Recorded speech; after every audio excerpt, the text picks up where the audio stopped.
Saturday, November 18th, the Buckeyes with a 37-3 win over the Minnesota Golden Gophers. And as fast as they've already turned the lights out in the stadium because the team has left, the crowd is gone, turn the page. It's rivalry week, and it is the biggest week in college football without question. Here in 2023, it is certainly the biggest week for each of these two programs. Brendan Gulick, Anthony Moeglin with you. We just wrapped up Ohio State's win in Week 11. Obviously, Michigan not playing here. They went to College Park, and they survived. I wouldn't say they thrived, but they got it done. And give Maryland some credit because for whatever reason, the Terrapins have been pretty good at throwing themselves into the equation just enough to make things interesting over the years in critical games. And Michigan squeaked out a win, I guess, 31-24. They were up 23-3 and certainly were susceptible to Taulia Tagovailoa throwing quite a bit in the second half, finished with 247 passing yards against that vaunted Michigan defense. And now it's time for the game this upcoming week. Anthony, I know that was quite an intro, but your initial thoughts here on where the Buckeyes are now compared to where you wanted them to be as they get ready for this game. Yeah, it was funny. Listening to Ryan Day's post-game press conference, like as quick as you and I have turned the page, he turned it like he didn't say it, but felt like he turned it in the third quarter of the Minnesota game. But in terms of this team, where are they at? Where did I, in my opinion, want them to be? I think you're right where you need to be. Like, we've referenced it a bunch, throughout this entire season. This team hasn't been perfect at all throughout the year. Every week there's been something that we've talked about, whether it be the toughness of the offensive line or Kyle McCord, playing better or getting Marvin Harrison more involved or play calling or this, that, and the other thing. But the beauty of a football season is that you need to be playing your best football when it counts the most, and that's at the end of the year. And thankfully for Ohio State, you go back to last week and you go back to today, this team is playing very, very good football. This defense is incredible. I don't know that there's a better defensive group in all of the country. And this offense has done what it needed to do to get to a point where this is a national championship caliber offense. It truly is. Kyle McCord's playing good enough football to get the ball to his elite weapons everywhere. And TreVeyon Henderson now, they've discovered the run game and they've been executing it at such a high level that this team, there's not a team in America that you're scared of playing with the way that this Ohio State group's playing right now. I agree. Look, I'm not sitting here saying Ohio State's going to win the national championship. I think they got a heck of a chance to do it, and it obviously all starts this week. Mm-hmm. I think it might have been week 3, maybe week 4, when we asked each other, okay, gauge whether or not you think right now if this is a college football playoff caliber team. And we wavered a little bit, kind of still feeling like, yeah, there's got to be some development here, but there's enough of a track record and there's enough veterans on this team to feel like, yeah, it's realistic. It's possible, but let's see how the year unfolds. And obviously you want to stay healthy and, God, I hate that part about, playing this amazing, but also violent game. Perfect example, man. You look at what just happened to Jordan Travis down at Florida State. Horrible. His season's over and God, I'm praying for him. I hope he's okay. Pretty tough injury. And Florida State, I don't know how they win the national championship without that kid. And so thankfully you stayed healthy, right? That's a huge part of this. Ohio State, in my opinion, has developed enough on the offensive end to give me confidence going into this week. And their defense has shown that, hey, those couple early good performances and certainly a good performance defensively against Notre Dame, not an elite performance, but good.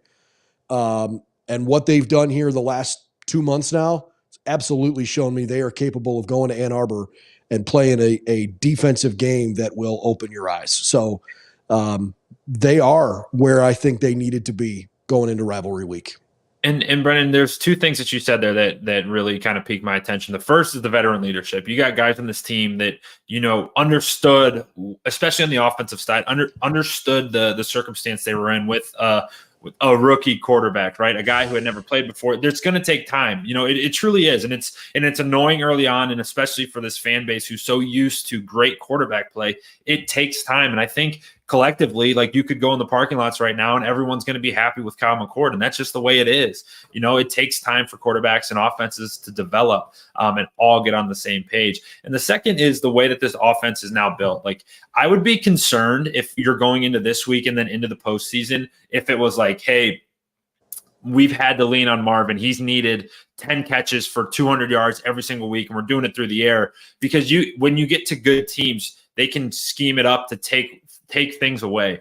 This offense is as balanced as it's ever been, or it's balanced as it's been all year. And you have home run hitters through the air, you have home run hitters on the ground, and you have a quarterback who's playing very, very confident. Like, this is a hard offense to stop because, hey, you take the run away, we're going to throw it. You take the pass away, we're going to run it. And you can win. This offense can win in both ways, which is it's very exciting to see. So we're going to spend some time this week for sure dissecting some like actual football stuff. We try really hard on our show not to be overly hyperbolic, playing into the emotions and all the things that everybody wants to talk about. We want to give you real, like, actual good football content, and we will do that this week. But that's not going to happen right now. We literally just finished game number 11. Michigan's probably still on the team plane ride home if they haven't just landed up back in Ann Arbor. So this show is not going to be about that, but we will try to give you some of that too. I think Ohio State has to, how do I say this the right way? Their focus this week was obviously good enough, right? There's more noise around this game, and by virtue of us having this show and talking about it, we're contributing to that. Okay, I get that. There's more noise around this game and this rivalry than ever. We live in a time, in a world where information and video is at your fingertips on social media. And I truly hope that this group for Ohio State can figure out the discipline this week to not get caught up in all of the other stuff that's going on, because it's impossible to ignore. You're going to hear it. You're going to see it. They got to figure out a way when they get inside the Woody to just remember that nothing else matters, because they are capable of going up there and winning this game. And after having not played well enough the last 2 years, they got a lot to prove here. Yeah, a ton to prove. And you're so right. And the last 2 weeks, honestly, have shown me that at least they've done it to this point where, hey, it's gotten very loud in Ann Arbor. It's gotten very loud in Michigan, where in Ohio State and in Columbus, these guys they come out against Michigan State and play their best game, especially on offense, play the best game that they have. They come out today. Maybe it started a little clunky. It wasn't right where you wanted it to be, but boom, you have this huge avalanche in the third quarter and you just totally take care of business and it looks good. So looking at just the last 2 weeks, you feel really good about what the coaching staff has done to really focus these kids and what the kids have done to just stay locked in on the task at hand. And guess what? The task at hand isn't listening to all the crazy stuff this week and hearing all the court hearings, this and that and the other. It is, let's go up to Ann Arbor for 60 minutes, take care of business, and then all of that stuff goes away, and you never have to hear about, well, they don't have to hear about specifically to them, ever again. So I think there's a crisp task at hand, and these guys are going to be able to handle it. Michigan is really, really good, and so is Ohio State. I think the Buckeyes have proven it a little bit better, and maybe that's why they've been ranked higher than Michigan in these first few CFP polls. Buckeyes' strength of schedule has unquestionably been tougher than what Michigan has seen so far. But Michigan has proven that they're a very good team, and I don't think that their ranking is a fluke. I don't know that I'm at the point quite yet where I feel like Ohio State's going to go up there and run away with a game. But I do think the Buckeyes are going to win next weekend, and we'll dive into why along the way. I am most interested at this point here on Saturday evening. I'm most interested to see how Kyle McCord is going to stamp his legacy on this game, because obviously he was here the last 2 years, right? But he didn't play.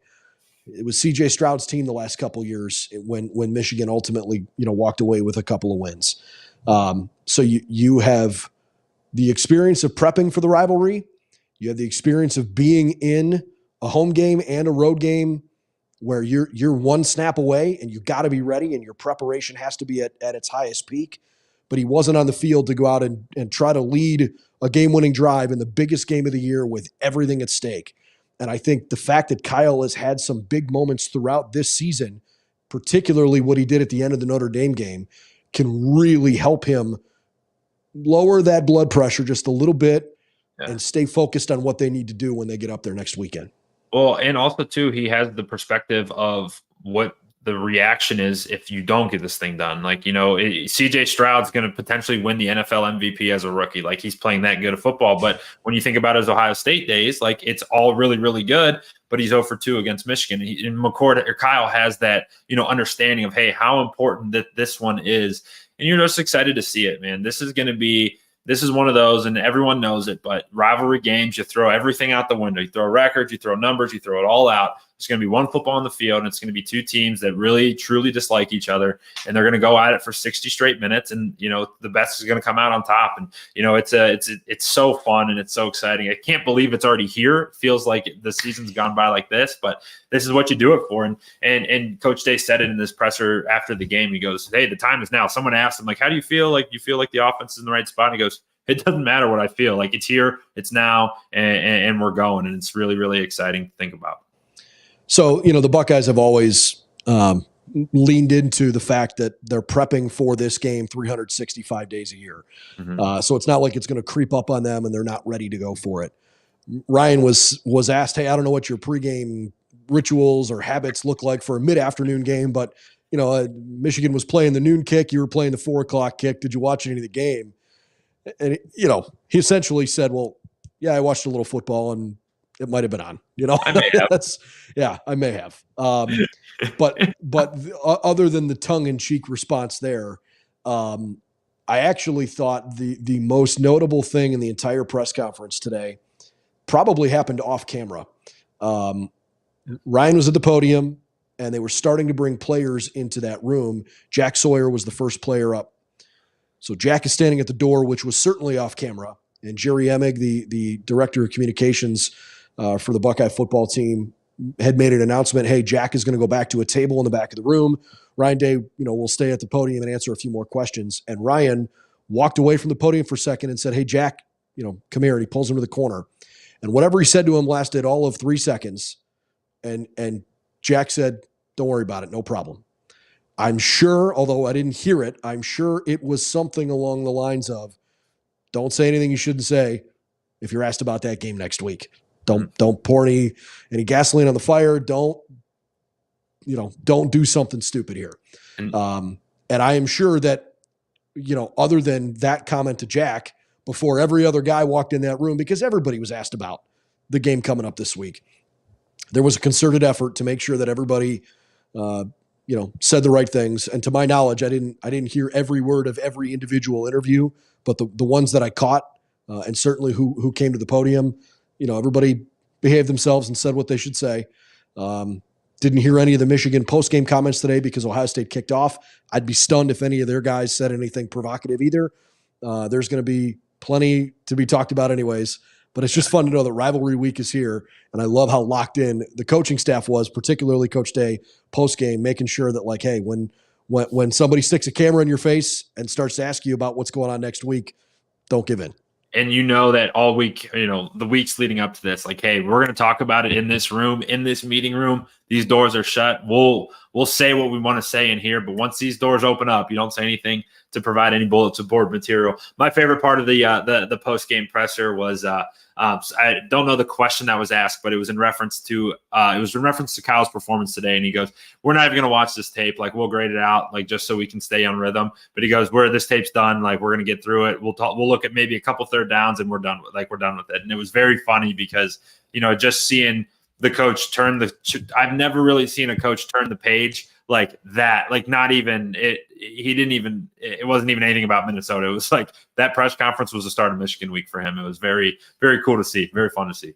Yeah. And Ryan was even asked, hey, at what point in the third quarter did you start to think about next week? And he was like, yeah, I'm not going to tell you. Don't worry about it. No comment. He's probably thinking about it before the game started today. And that's not any diss to Minnesota. You got to go out and execute. But how can you not? Right? How can you not? How can you not? Exactly. Look, I realize you didn't play in a rivalry, with quite this spotlight, but you certainly played in a heated rivalry at Division III. When you were preparing for that week, what was the atmosphere like as a team where you were trying to stay healthy, but also make sure physically you were ready to go? I asked that question because the Buckeyes are largely healthy right now and certainly healthy on the offensive side of the ball. Do you think this week, as they prep for Michigan, that they should be as normal Tuesday, Wednesday, as physical as you can? Or would you pull back a little bit and say, like, all right, we got to this point, we're healthy, let's make sure we stay healthy? Yeah, no. So kind of peeling back the curtain there, they've been honing it back for weeks now. Like, you get to the halfway point in the season when everyone starts getting banged up. That's when you start practicing in shorts and you start, the hitting periods go out. Like, by this time, honestly, with the way it gets dark at 3:00 now in Ohio, it's crazy. But like, practices are like an hour, 15 minutes. Like, they're really, really quick. You get in, you get your work. Because honestly, at this point in the year, if you can't complete a pass, you're not playing quarterback. So you get your arm warmed up. You don't have to go through all the other stuff. You get your work in, you get your reps in, you get out. So the biggest thing this week is, and I remember from my days, was like just an incredibly intense, just mental side of it. Guys, extra time in the studying tape. Text at late at night. Hey, I'm going to what do we think about this route or this or that? Just an extra level of that mental side of things where it's like, hey, if we can get an advantage just running our comeback at this depth instead of this, whatever small things you can do to tweak and change. That's where you kind of see it. So it's exciting. I'm getting the jitters just thinking about it, but it's such an exciting time. Especially when we've wanted it to be this story, and you got these two teams playing the best football in the country, kind of locking arms. And this is a playoff game on Saturday afternoon. Yeah, and that's what it's all about. Literally, this is a playoff game. With the way things are currently structured, this is a playoff game. With the college football playoff structure moving forward, things change. The rivalry game will always be the rivalry game, okay? It's always going to matter. Boy, I'm glad you brought that up because I hadn't prepped this thought. This is just how I feel in the moment. This might be the last time that this game means what it means with everything at stake, because you're not going to have these two teams will absolutely be in the top three. Where will they be on Tuesday? It doesn't matter, but there'll be some combination of 1, 2, or 3. There are only 4 teams that make the playoff. Iowa has already punched its ticket with its incredible win today over Illinois, 15-13 or whatever they did. 9-2. Yeah, they're going to get shellacked whoever they play, but that's for a different podcast. The way college football is shaking out right now, the team that loses this game, I really don't think is going to get in the playoff. I'm not going to say it's impossible, especially if Ohio State loses, because they do at least have a non-conference win against Notre Dame that will certainly help them. If Michigan loses this game, they've got one good win on their schedule against Penn State, and that's it. And I don't think it's going to be enough to get them into a 14 playoff, not with the way everything else is shaking out. So with all that's at stake, not just in the league, but for the playoff, and with things moving next year to a 12-team playoff, and with all the off-the-field stuff going on with Michigan, and with the fact that these two teams are both 11-0 and both legitimate national championship contenders, might this be the last time that we ever see an Ohio State-Michigan game mean this much? I don't know. It certainly is going to be in that conversation. And even think back to the BCS days too, right? The 1 and 2, the 1 and 2, where it was like, hey, the winner is going to the national championship, and it's the same vibe, it's the same feel, because in 12 months from now, you and I are going to be on this podcast saying, hey, the winner's going to have a bye week and the loser's going to have a home playoff game, because there will be 12 teams. So you're dead right. I think you're spot on that the stakes of this one. And even beyond that, I mean, think about the fact that next year the conference is going to a non-divisional format. Yeah. It could be Ohio State playing Michigan to then turn around and maybe play them again. Yeah. You never know how it's going to shake out. I don't know what future schedules are going to hold where they will put this rivalry game. Will it always be at this time of the year? I don't know. There's so many things in college football now that that don't look like what they used to look like, what they traditionally have been like. I hope that they always keep this game the last game of the regular season, but I could understand an argument why you'd rather play them a little bit earlier so that you don't play the same team 2 weeks in a row, because that would almost feel dumb. But if we get to that point, we'll all adjust because that's what you have to do. But could this be a different kind of animal moving forward? Yeah, I think so. And I think you're spot on. I think Saturday is going to have the highest stakes that it's had for this rivalry. And the last time that the stakes were so high, this is awesome. It's going to be. Can you believe how early College Game Day announced they were going there? I'm shocked. I mean, where else would they go? When they put out that tweet earlier today, said, "Hey, we're going to be in Ann Arbor next weekend." I was like, "Really? Yeah, you and every other person who likes bold football. Strategy." Okay. It was funny. Big Ten Network was like. They were previewing next week's games, and I think Jake Butt had a comment of like, "Yeah, if you'll be watching these," or something along those lines. It was like Illinois versus Indiana at the same time as Ohio State, Michigan, like something funny like that. Oh man, yeah, it's going to be a lot of fun. Can't wait to preview it for you all week long. You know, there have been a lot of conversations around what's going on with Michigan football. I don't want to say off the field, but it's also kind of off the field.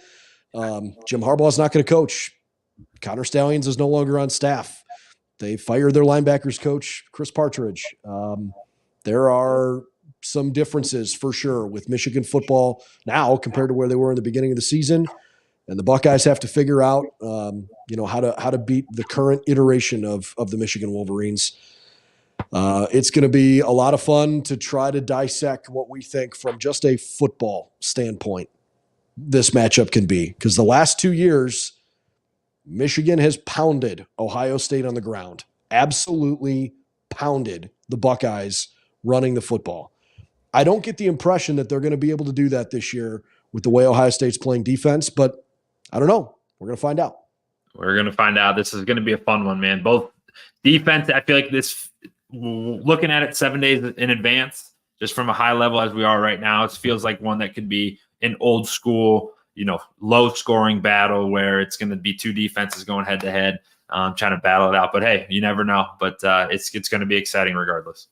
Can't wait. And we will cover it for you all week long. Looking forward to being in Ann Arbor next weekend to continue our coverage of Ohio State football. Buckeyes are 11-0. Wolverines are 11-0. Rivalry week is officially here after both teams took care of business today. Buckeyes beat Minnesota 37-13.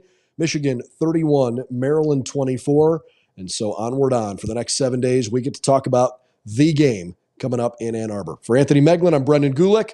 Plenty more coverage to come. Check us out over at BuckeyesNow.com and certainly right here on our YouTube channel.